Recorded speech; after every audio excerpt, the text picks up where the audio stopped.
Hello, everyone. Welcome into another edition of the Behind the Rails of Purdue Football podcast on the Believe Network. I'm your host, Brice Vance. Thank you so much for tuning in to this edition of the podcast. We're going to break down the schedule. We're going to go game by game.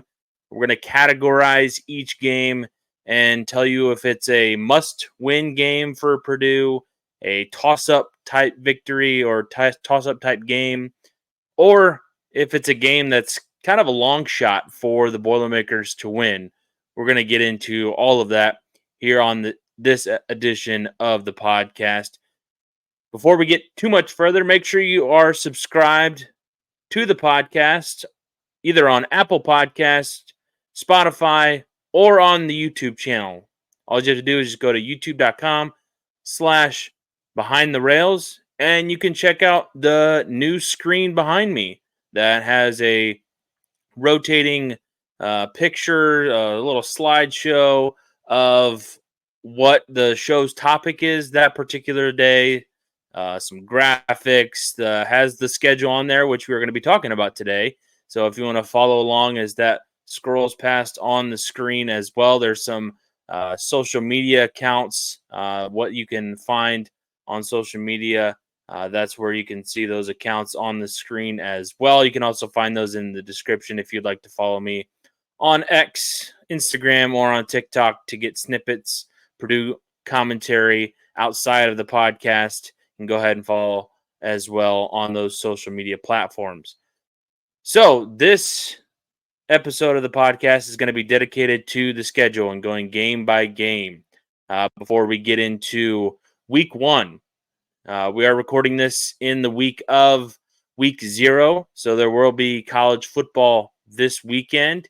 Purdue waiting one more week before their season gets underway against Fresno State in newly renovated Ross-Ade Stadium. And if you've seen any of the pictures that have come out on social media, stadium's shaping up to be looking pretty good come next weekend. So it should be an exciting environment. It should have a little bit more juice in the stadium, not any more than you would have on a typical season opener, but it should be, I think, an exciting game as well against the Bulldogs of Fresno State. So let's get into the schedule. As I mentioned at the top, we are going to be breaking down these games into some categories, some toss-up games, some must-win games, Purdue games that Purdue absolutely has to have and should win, those must-win games, and then the long shot games. The games that Purdue is going to be severe underdogs in, and is going to take an upset-minded team on a particular Saturday, or a team that is going to come into West Lafayette or be at home and kind of thinking that they're not going to take Purdue very seriously. So those are the games. Those are the categories, excuse me, and these are the games on the 2023 schedule. Let's start off week 1 against Fresno State. Jeff Tedford, the head coach of Fresno State, his second time around in the Central Valley of California. Over the last 20 seasons, Fresno State has had 7 road wins over Power 5 schools. And that seems like it's maybe not a lot, but, it's something to pay attention to. I think Fresno State takes on 2 Power 5 teams in the non-conference this season, Purdue being one of them. Fresno State is known for a team that is being a prolific offense, especially under Jeff Tedford. If you know him, when he had those Cal teams, especially with Aaron Rodgers, when he was the quarterback way back when. So Jeff Tedford teams are known for being high-scoring, good passing offenses, and frankly, that's a weakness that Purdue has had these last few seasons and is going to be a question mark going into the 2023 season. And those new corners that we talked about on the defense preview last time here on the podcast, those guys are going to be tested right away, first week. Don't know who Fresno State's quarterback is going to be, but it stands to mean that this offense is still going to be, I think, at least attempting to be high flying, throwing the ball around, just because Jeff Tedford is the coach and that's the type of offense that he likes to run. Uh, they also had one of the best pass defenses in the country last season. Now, the Mountain West isn't known for being a lot of high flying, prolific passing offenses, not a lot of great quarterbacks in that conference the past year or so, but it still should stand to reason that this defense could slow down the passing offense of Purdue if it's on its A game that day. And when you're trying to break in some new receivers, new quarterback, it could be a good test. So that's why I don't think this is a easy season opener for Purdue. We're going to dive more into that matchup next week, next Thursday, a week from today, on our week one preview podcast. I think that this is going to be a good test for Purdue in a lot of areas. It could be a little bit of a mismatch in certain areas, but I think it's going to be a good test for where Purdue is going to go this season. And I put this game in as a must-win. If you don't win this game, it sets kind of the tone for how this season is going to be. Then every game after this one that's, either a toss-up game or a must-win game just adds a little bit more pressure to the season, especially if this team wants to become bowl eligible, which I think it's going to be, teetering on that kind of all season long. Is it going to be a team that is going to be a 5-win team or a 7-win team, or is it going to be fighting in that last week in week 13 against Indiana to get that 6th win? So I think that's where a lot of people think, and I think where Purdue ultimately will probably fall into that category this season. But this game is a must-win for Purdue. Moving on to week 2, similar story, but I think maybe a easier opponent with Virginia Tech. Now, you might be thinking, well, how in the world is Virginia Tech, a Power 5 team playing in a Power 5 conference like the ACC, an easier opponent than Fresno State? Well, Virginia Tech wasn't very good last year, and they have a lot of question marks coming into the second season under Brent Pry. So they were one of the worst offenses last year, and it might be improved, but I don't think it's going to be a significant improvement from year 1 to year 2 under Brent Pry. Grant Wells was the starting quarterback last year. He might be the starting quarterback this year. I think we'll obviously know when week 2 rolls around and Purdue goes on the road into Blacksburg. It's a tough environment. It's probably more tough when it's a night game, and this game is going to be played, I believe, at noon.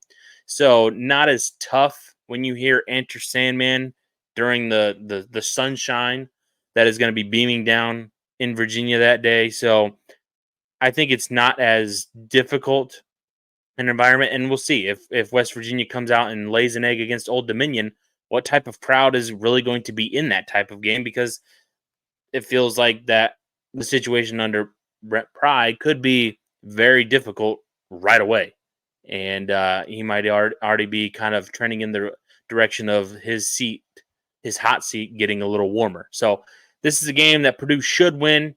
The defense was pretty average last season. They have some holdovers coming over from last year's team. I know they tried to boost up the transfer portal, but I think it's going to take a lot for this team to significantly improve from its 3 wins last season. Let's move on to another must-win for Purdue. I think what you're going to find here is that these first 3 games for Purdue are all must-win.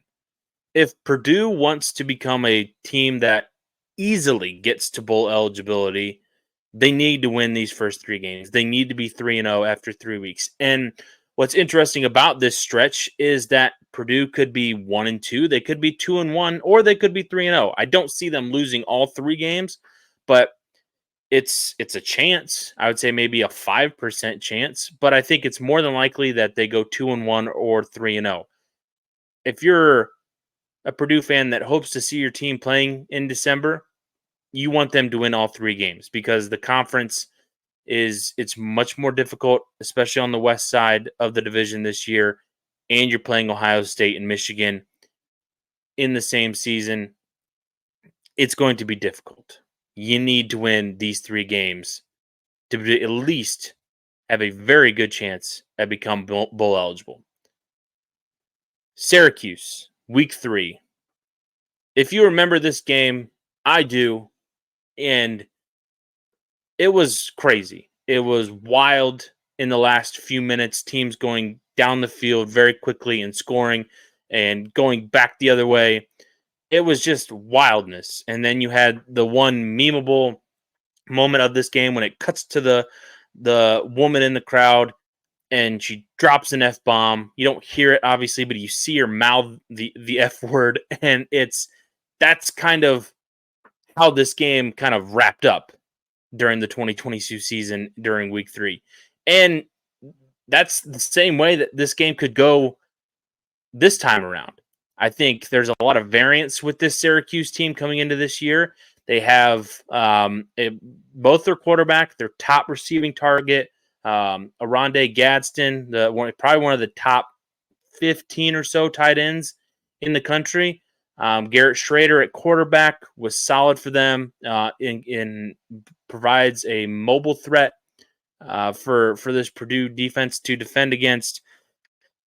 But there's new coordinators on both sides of the ball, and now have they figured things out in the first couple of weeks? Maybe not, but maybe by week 3 they have some things figured out, some things that they can do, and it's going to be a new team, a new regime that this Syracuse team is going up against against Purdue this time around. So they had a pretty good defense on that side of the ball, and they bring in a defensive coordinator who was a previous head coach. Rocky Long was previously the San Diego State head coach. He had some really good defenses for a number of years out there at San Diego. So I think that defense is going to probably improve and be a good test for this Purdue offense. So I think, though, on the other side of the ball is probably the biggest question mark because Syracuse has to replace a lot in the receiving core. I don't necessarily know that they're very strong at that side, and we'll see, what they bring as far as the run game because they lost a really good running back in Sean Tucker. I think who had over 3,000 total yards in his career and was very productive. One of the better backs in the ACC last year. So this is another must-win that Purdue should have.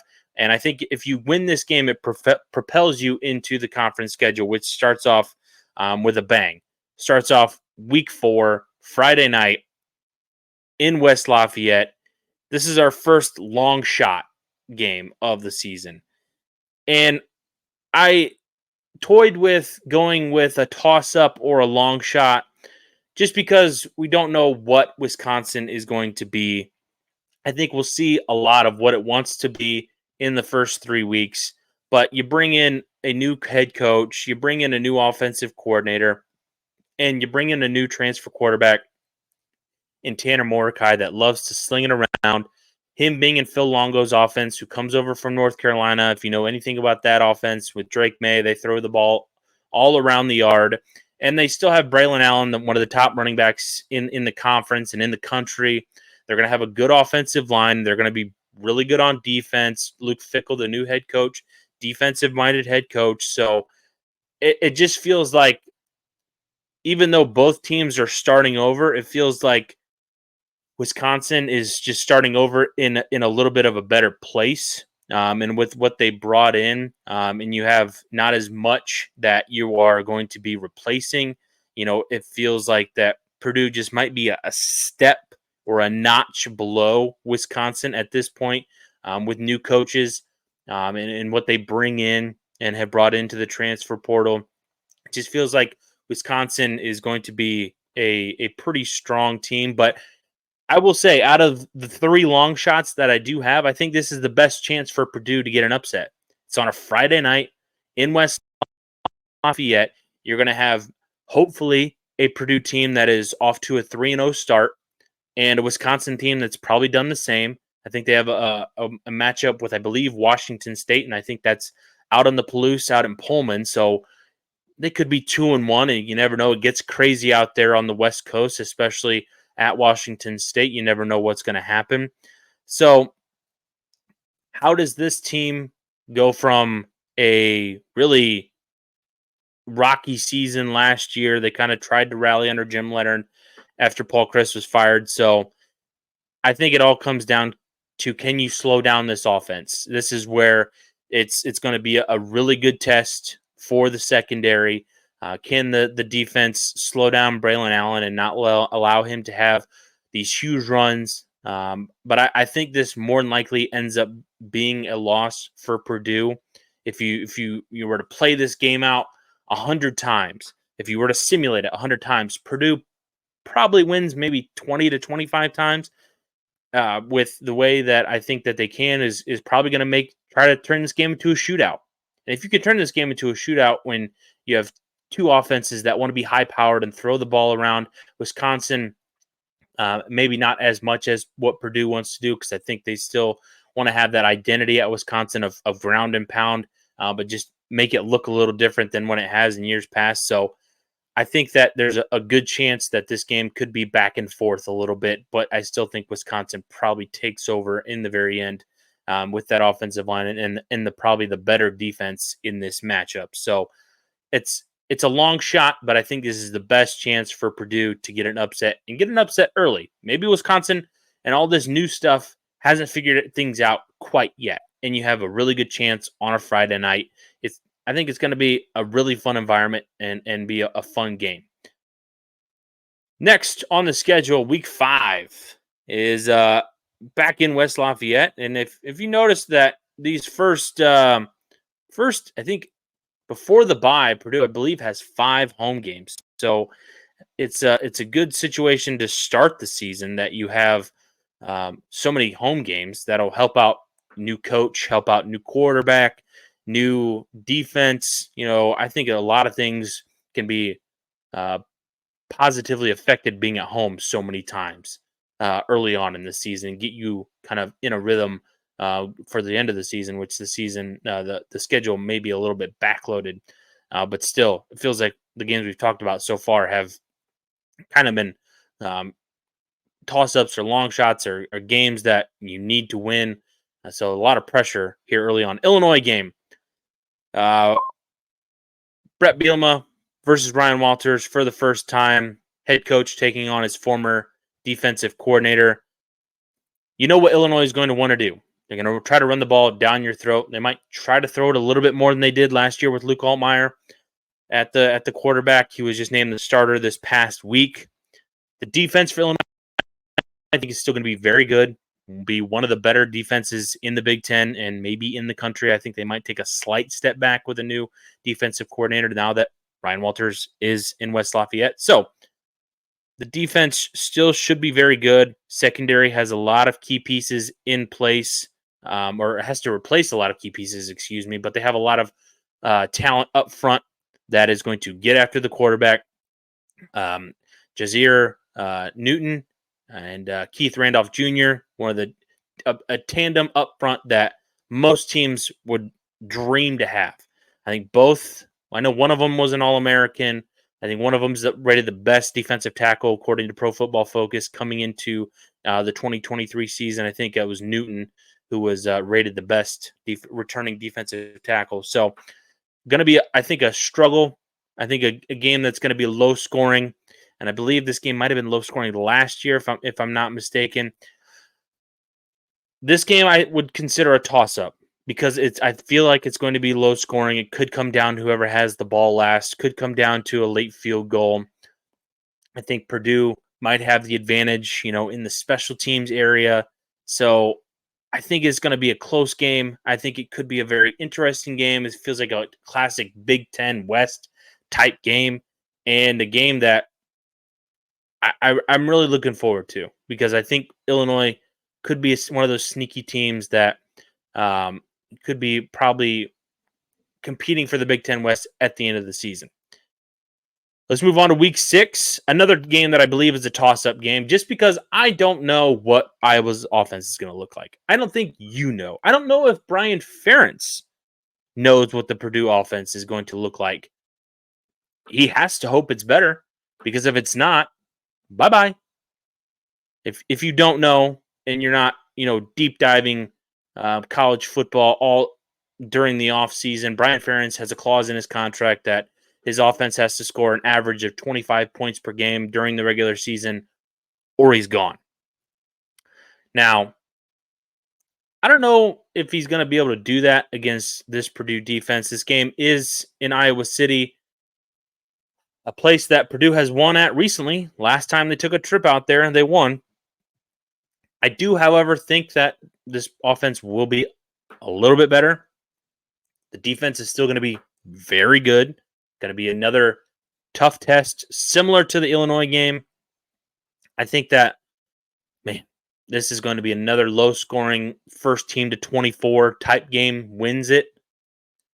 So I actually think, and I'll have my predictions for the schedule broken out, and I'll have it as a graphic next week. I'm going to post it on social media, and if you would like to comment or give your record for Purdue, I'll give my record here at the very end of this episode. But if you want to go game by game and see which games I did pick for Purdue to win and lose, make sure you go follow me on social media. I believe I'll post it onto Twitter as well, but then I'll have it as a graphic here on the slideshow behind me. So I think this is a game that Purdue can win.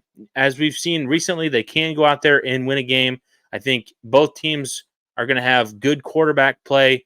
Cade McNamara going out after transferring from Michigan and going to Iowa. That's a significant jump up from what they had in Spencer Petras. So definitely, I think this offense has a chance to improve. Maybe not by a significant margin where they were averaging, I think, below 20 points per game. I think it was around 18 to 19 points per game last season. They won a lot of games with their defense. So this is a game that's going to be another Big Ten West type battle that I think a lot of Purdue fans really, really enjoy. Long shot number 2 coming up. Week 7, Ohio State. I don't think we know a game time as of right now as this recording. So help Purdue fans, so help Ohio State fans. I don't know why I said Purdue fans, but if this game is a night game,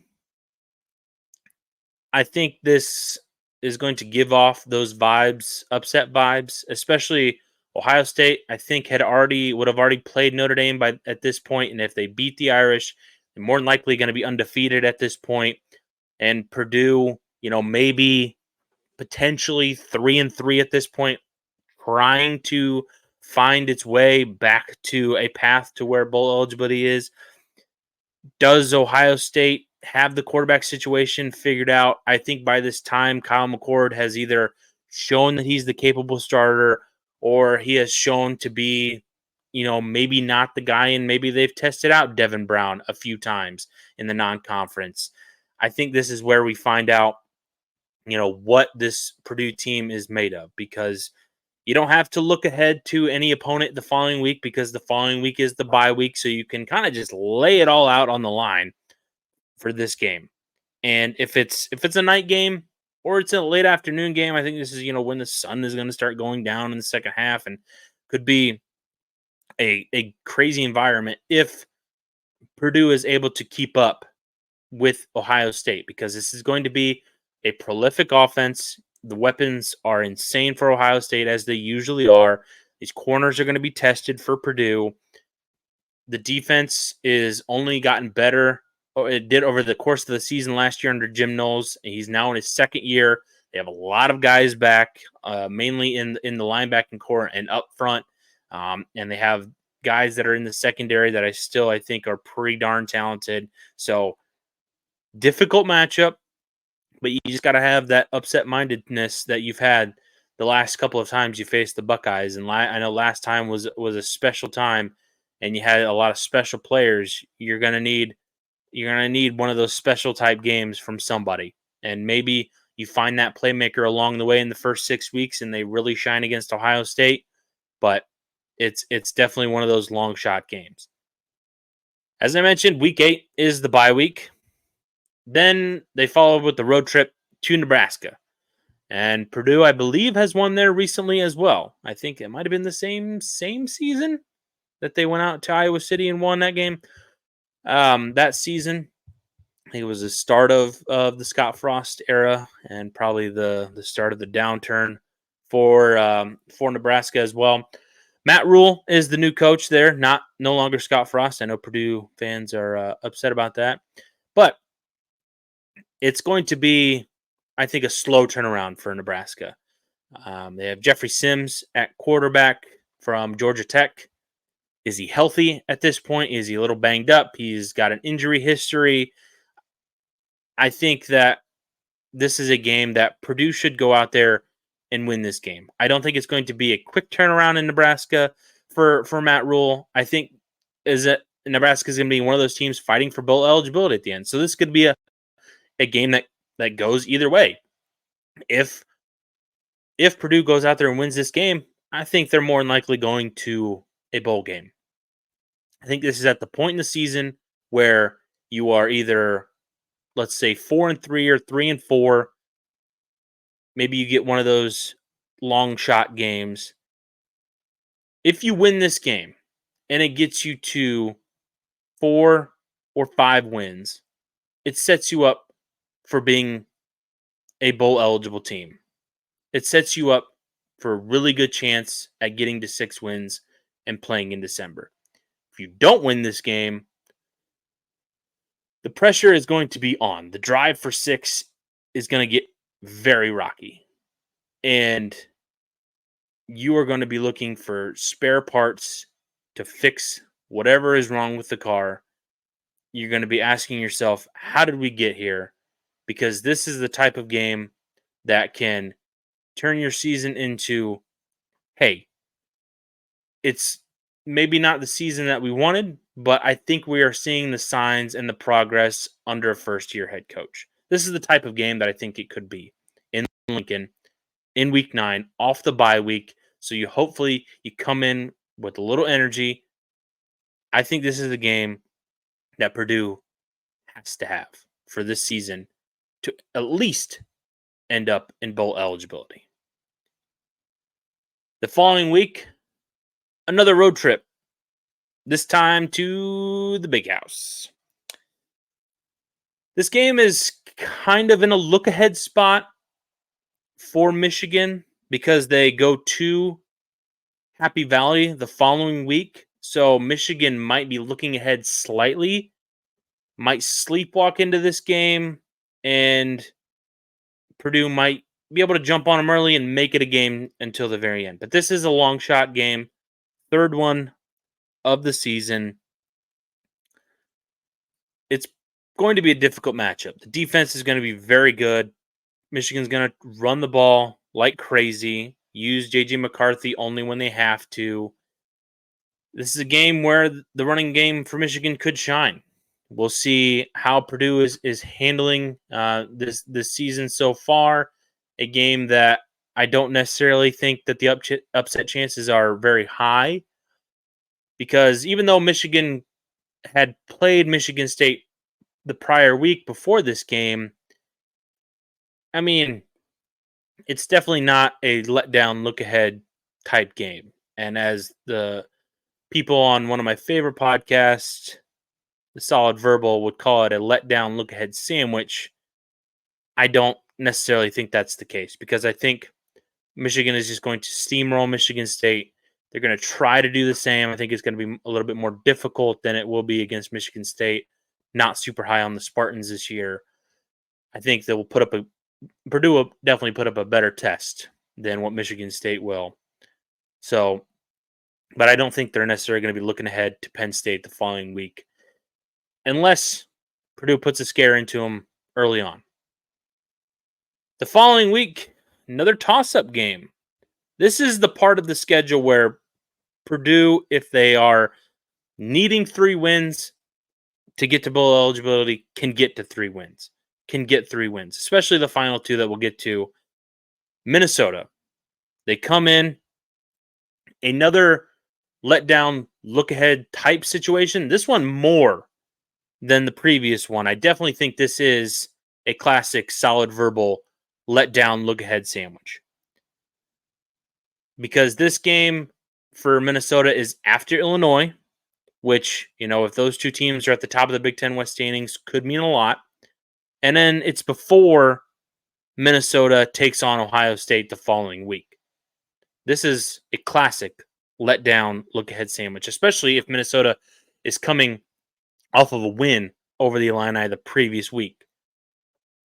Then I think you're definitely looking at Purdue having the advantage, especially coming off a game at Michigan that they more than likely are going to end up losing and are looking forward to the final 2 weeks of the season against opponents that they should beat and beat handily. So this game is definitely important.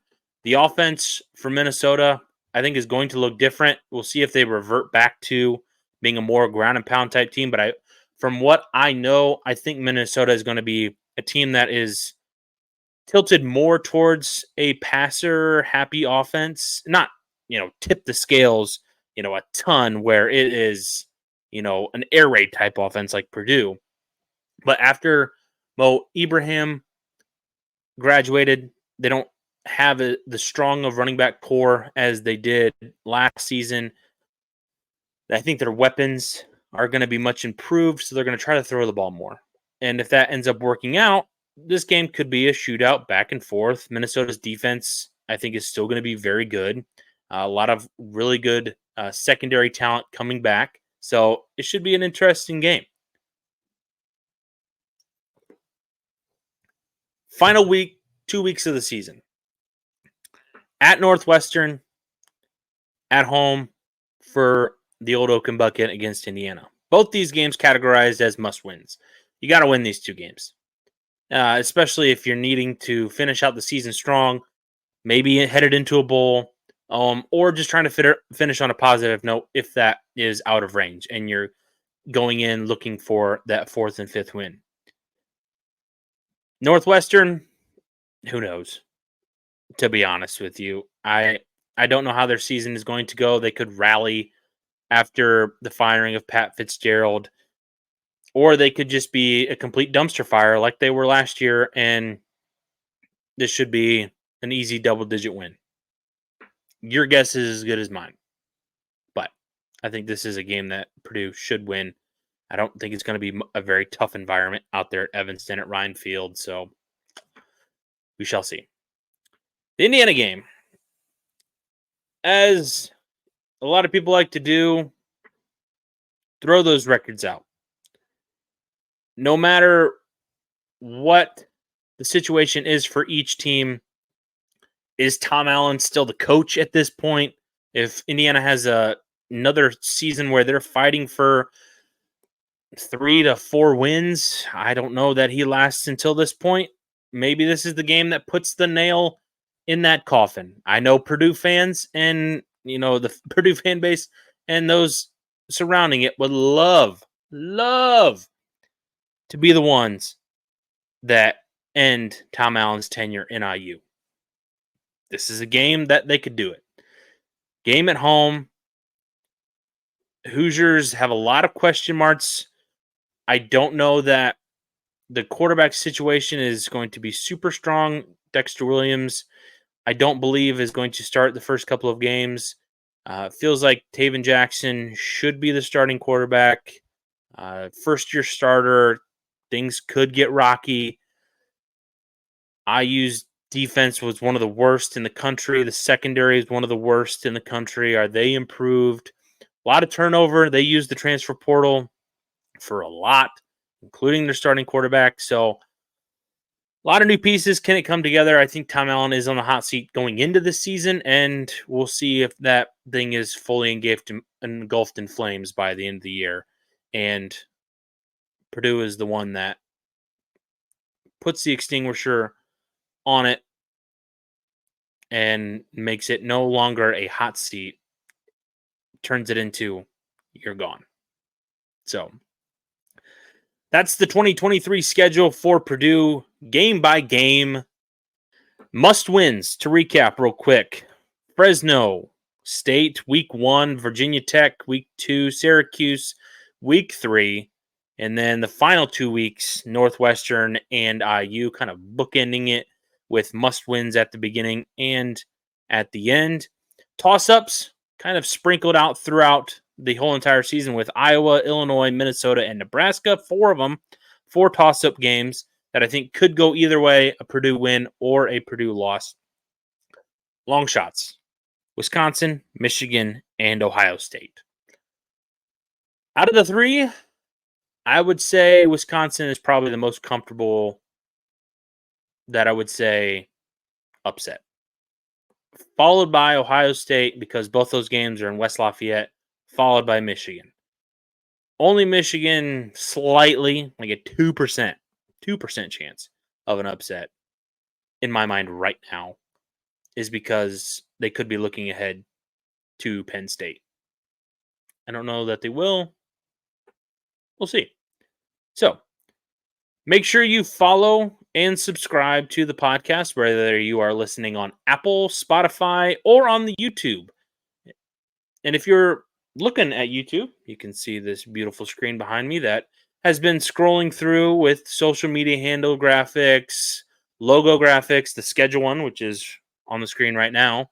So if you've been kind of looking at that as we've been going through that and where this kind of lays out in the schedule, what day of the week and what day of the year it is. So hopefully I have some ideas to use this screen, and I might mull over those over the weekend and see if I can incorporate you guys with this screen. So stay tuned for that. Until next time, this has been another edition of the Behind the Rails of Purdue Football podcast on the Believe Network. I have been your host, Brice Vance. Thank you so much for tuning in, and have a good day, everybody.